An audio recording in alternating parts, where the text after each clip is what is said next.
Hello guys, we are here again sa aming allotment and the weather is cool today compares the few days because meron ngang heat wave dito, but from yesterday it started to get cool.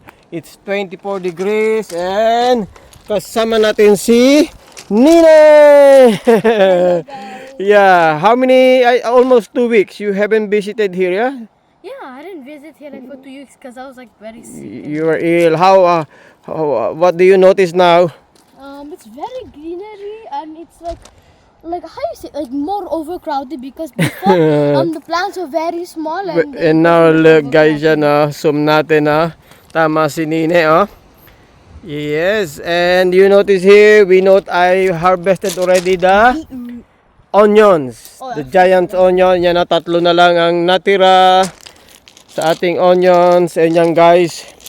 And ang ating topic for today guys is about ano yung ating system here sa ating allotment this year.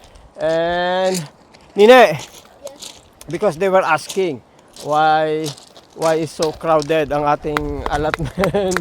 So yung guys, multi-cropping tayo this year and also yun nga relay cropping.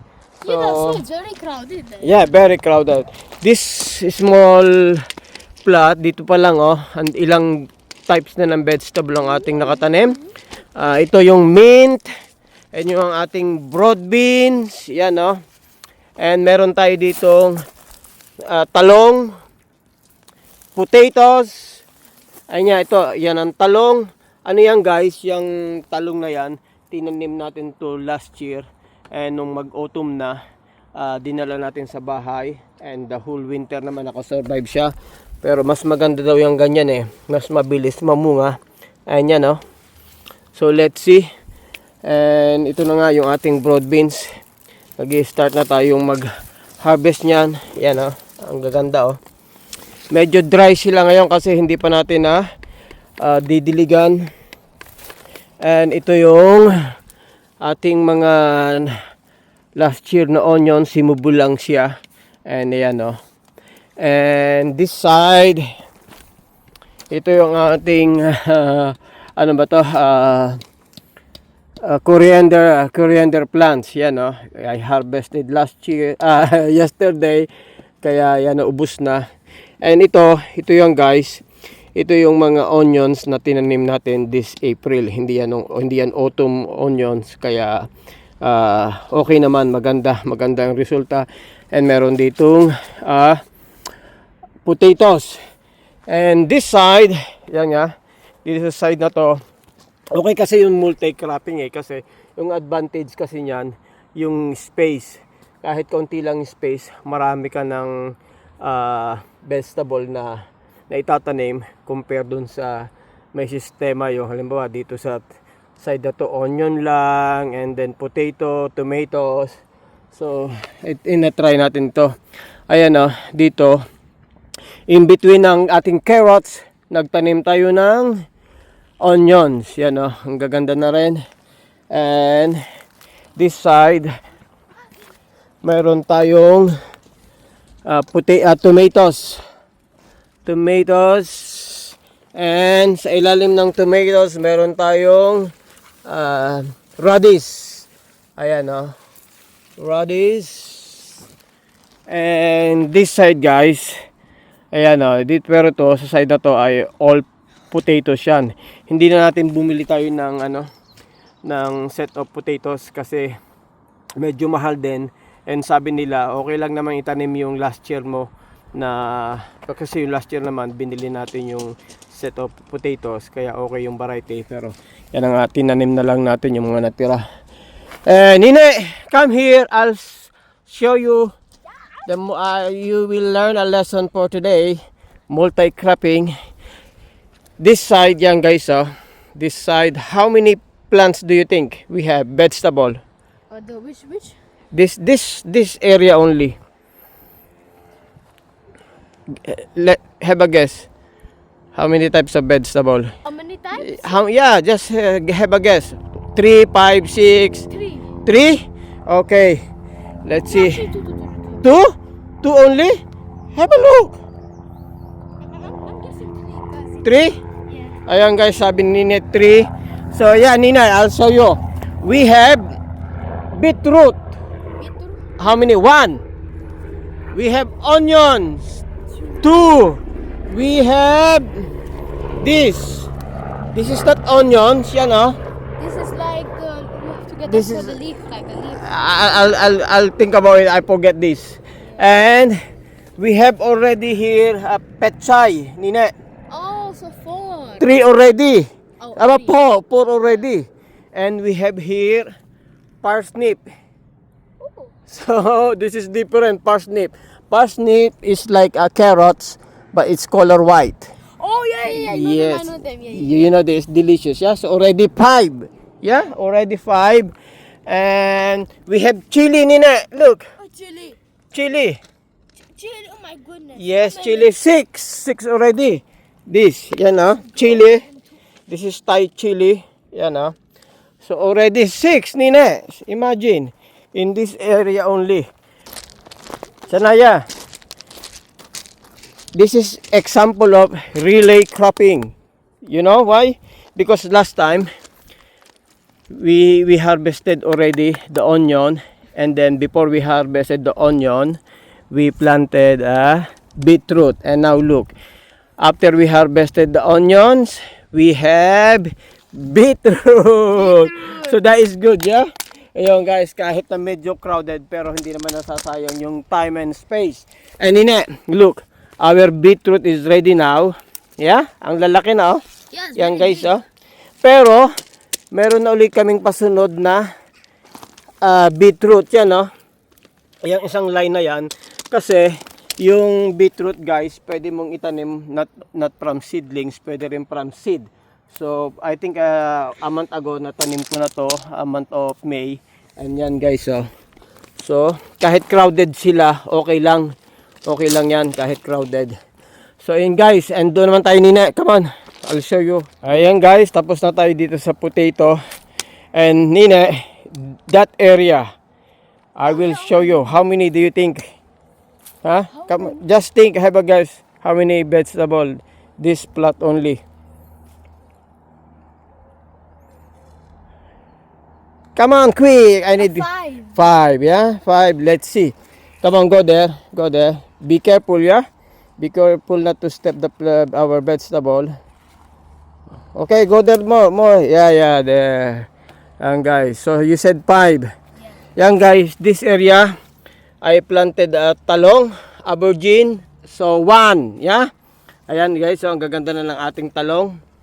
Ayan, no? Meron tayong in between ng talong ay tomatoes.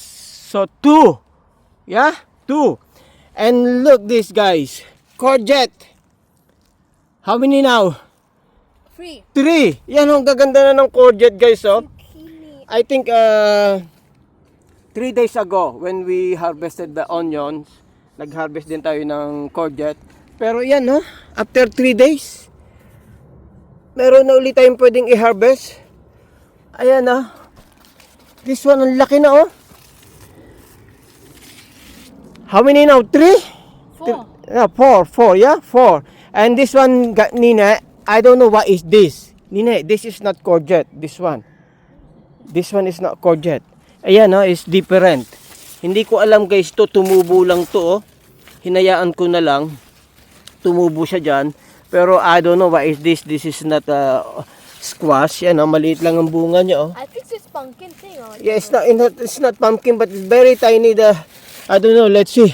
Yeah. And yun nga lang, naapektuhan yung ano dito, oh. Talong, oh. Natakloban na. So, let's see. I will decide soon if I'm going to remove this. Yan, oh. Kasi medyo naapektuhan yung talim nating tanong. Nina, yan, oh, talong, oh. Ang laki na, oh. Ayan, oh. I will decide, Nina, if I'm going to remove this. Because it's affecting our... Nina, Yeah. affecting our talong yan, no? Yan, no? So, let's see. So that's 6, right? Yeah, 6 already. And this side, Nina, meron pa, oh. Nina, look. Oh yeah. Okay. We have... Now I'm thinking there's like 10. We have, how you call this? Ampalaya. Ampalaya. Yan guys, so ang gaganda na ng ampalaya namin ni Shania. And Nina, we have bell pepper. What is that? Bell pepper. Bell pepper. And this is So potatoes. 6, 7, 8, and then 9. 9 different types of vegetable. This area only. Is it correct? 1, 2, 3, 4, 5, 6, 7, 8. 8 only, Nina. Oh, okay. 8 only. This area only. This area only. This Yeah. area only, and you could fit 8. And Yeah, that's why it save the space, but it has disadvantage only because look our talong, it's affecting growing. Let's see if I can remove that one, and let's move this area now, guys. Ito naman na example ng ating relay cropping. Ayan, no. Remember guys, dito natin nakatanim ang ating autumn garlic.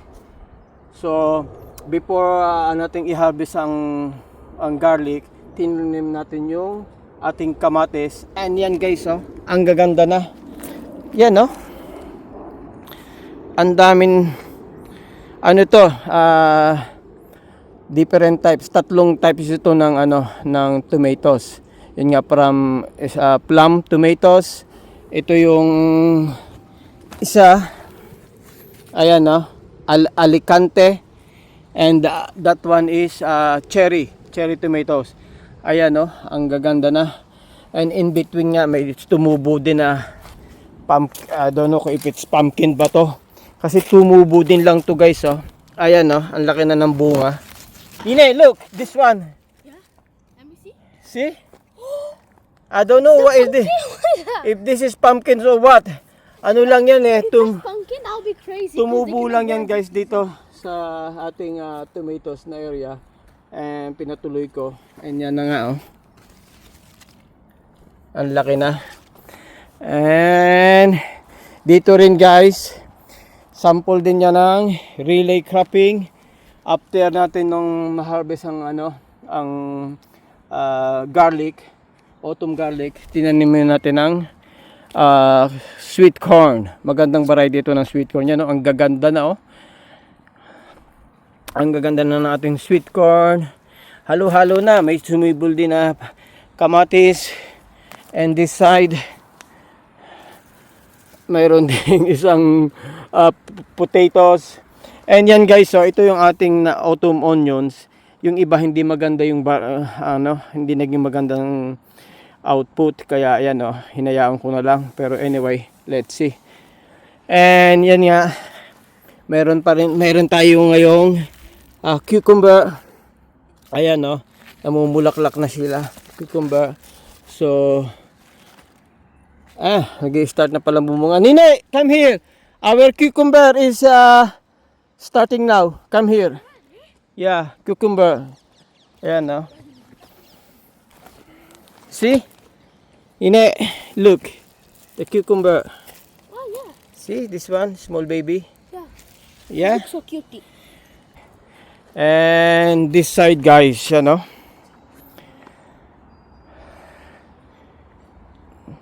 Yung ating leeks, binunot ko na yung leeks. Tinanim natin ng sweet corn. Ayan, oh, ang gaganda na, oh.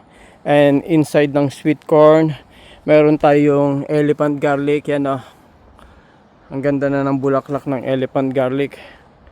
Ayan, oh. Hindi pa natin hinaharvest yan. Siguro mga end of July. And meron tayong giant squash dito, oh. Ayan, oh.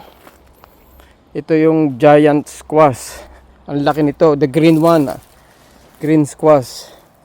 So 3 to.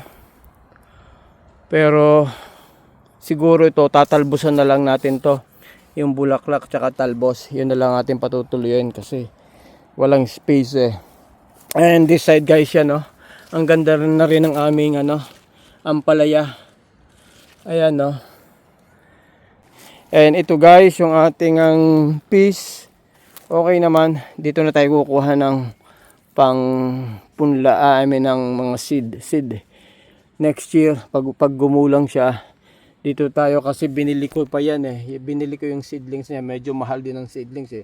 Siguro umabot din ako ng ano eh. Ng I think 10 pounds. Yung lahat na yan. So this side potatoes uli. Potatoes na mayroong simibol na I don't know what is this. Squash, pumpkins. I don't know. And after ng ating potatoes, meron ulit tayong sweet corn. Ayan, ang gaganda na. Ang bilis lumago. And this side nga, yan guys, kung saan kami nagbabarbecue, yung ating grapes.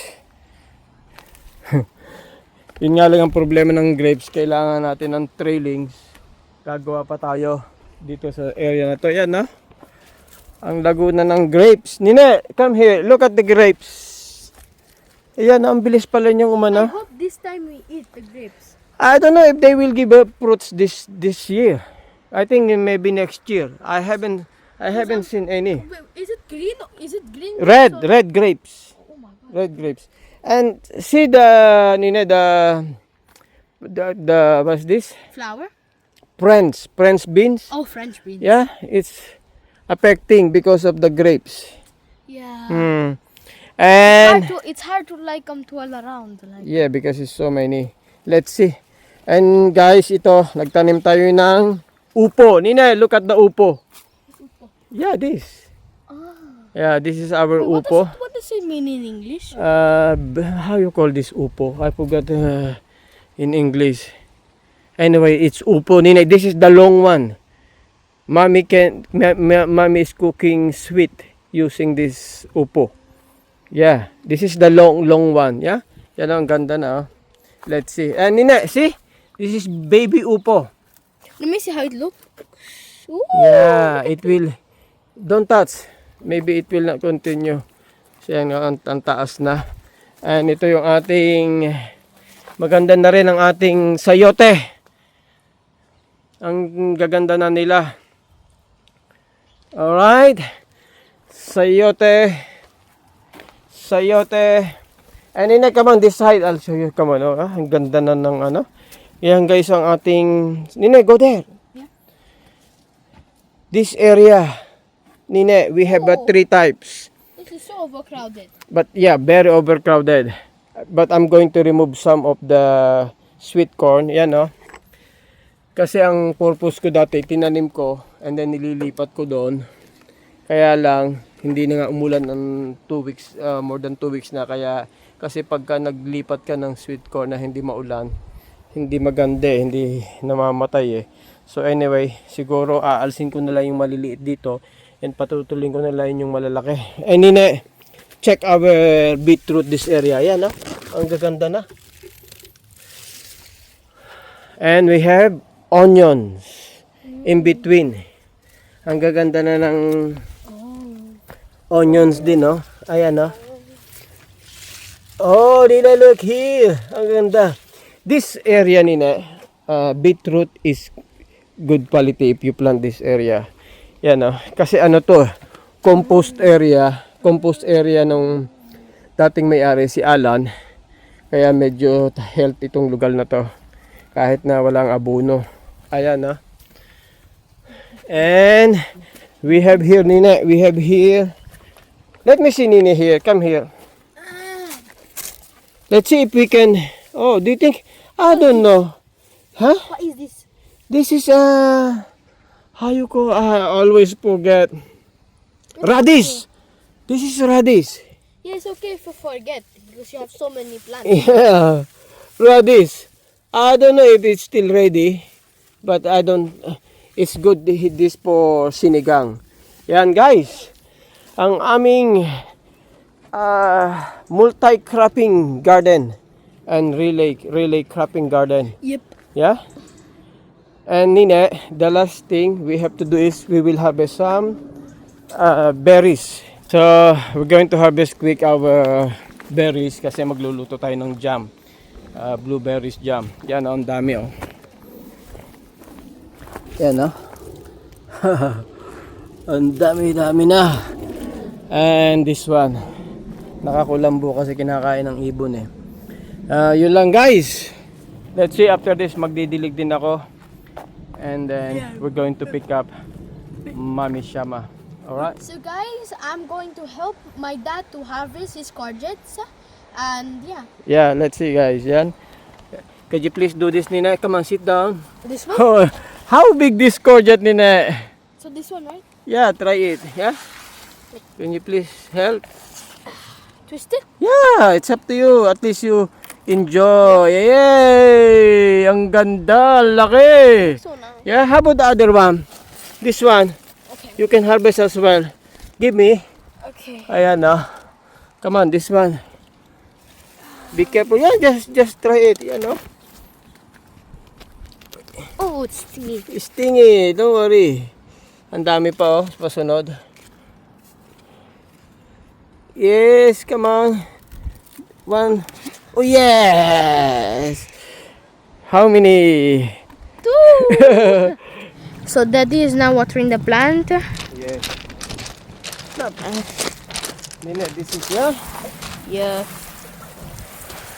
Make sure the young one, like this beetroot, you know, they need more water compared to the big one, yeah? Yeah, like those young ones right there.